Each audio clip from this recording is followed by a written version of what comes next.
Hey there, welcome back to another episode of Ask Amanda Anything, my bite-sized videos where I answer your questions about resumes, cover letters, and general job search strategy. And in today's episode, I'm going to talk all about personal statements. So I had a question come in recently that was asking what the key is to a good, strong personal statement. And what I first want to say is I want to define what a personal statement is and when you might be using it. So what I'm talking about here when it comes to personal statements are essays that are used to get into certain programs. So this could be to get into a graduate program. This could be used to get into a residency or a fellowship or some sort of program where you have to write an essay in order to be admitted. So this is not something that you typically need for your job search applications, but if you're doing something that has a little bit more of an academic side to things, then chances are you will need a good personal statement.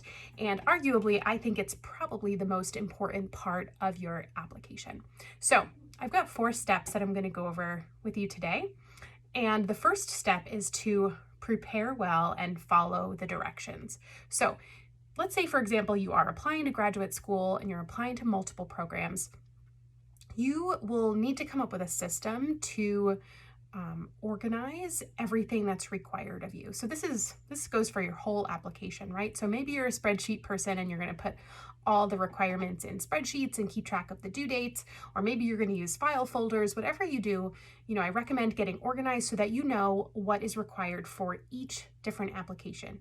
Because when it comes to your personal statement, sometimes you can't just use the same thing for all applications because some schools may say, write 1,000 words on anything, whereas some may say, write 500 words on each of these 3 questions, for example. So first step is definitely to make sure you know what's required of you, when everything is due, and you know what questions you have to answer, because you don't want to come up with a personal statement that's written about whatever you want and then find out that you actually needed to answer specific questions. So that's step number 1, prepare and follow the directions. Step number 2 is brainstorm. And this is something that can take a bit of time. You don't have to sit down and do it all at once. You may decide to do it over a period of days or weeks, but I want you to take time and really first brain dump everything onto a paper or a Google Doc, whatever works for you. And I want you to think about all the different things that you want to address in your personal statement. So these could be things about your past or childhood, things that inspired you to go into the field. These could be experiences that you've had in the medical profession. These could be patient stories. These could be kind of dreams that you have for the future, whatever path you're going down that you're using this personal statement for. Just try to jot down all the things that are really important to you that you feel like would have a good place somewhere in your personal statement, the things that really help you stand out and make you who you are, essentially. So this can be really rough, like I said, literally just kind of notes scribbled or bullet points in a Google Doc. This doesn't have to be anything super fancy. You can kind of map and sort things if you want, if you are that type of person, if you want to, use a mapping tool, like an actual brainstorming web with the circles and the lines and the circles like we did in 3rd grade. Because let's say you want to organize things by inspiration, goals, personal experience, that type of thing. But whatever you do, just kind of take time and brainstorm those types of things. And if you have the question prompts for any questions that are required, you can use those as well. So that's step number 2, brainstorm. Step number 3 is to make an outline. I hardly do anything without an outline. In fact, I'm looking at an outline for this episode right now while I'm recording it. All my podcast episodes have outlines. All my blog posts start with outlines. I'm a big outline fan.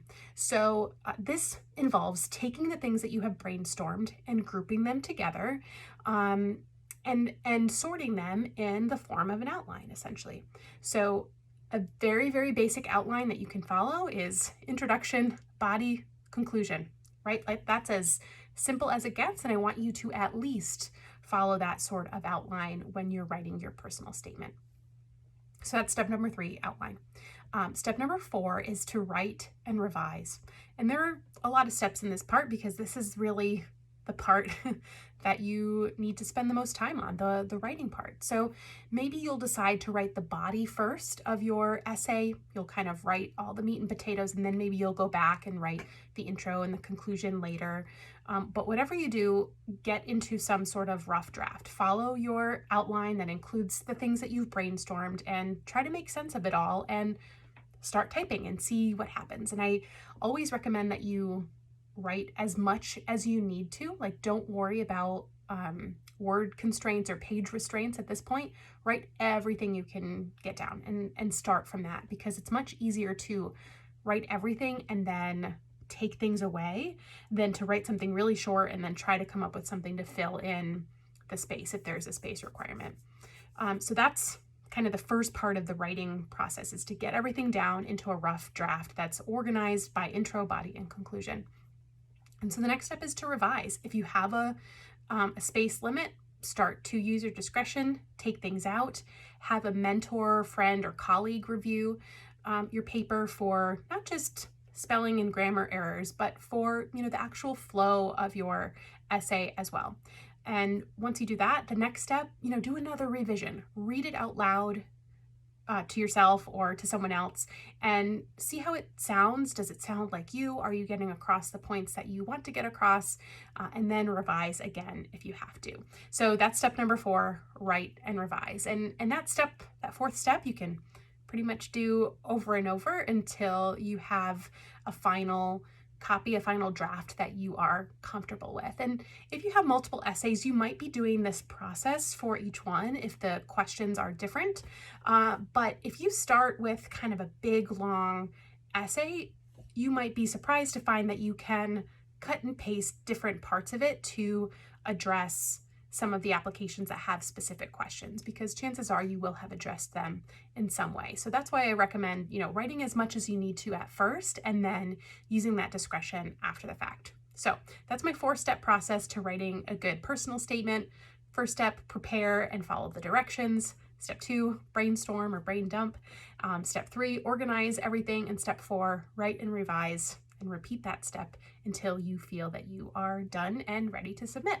So I hope that you've enjoyed this episode of Ask Amanda Anything, and I will see you again next week.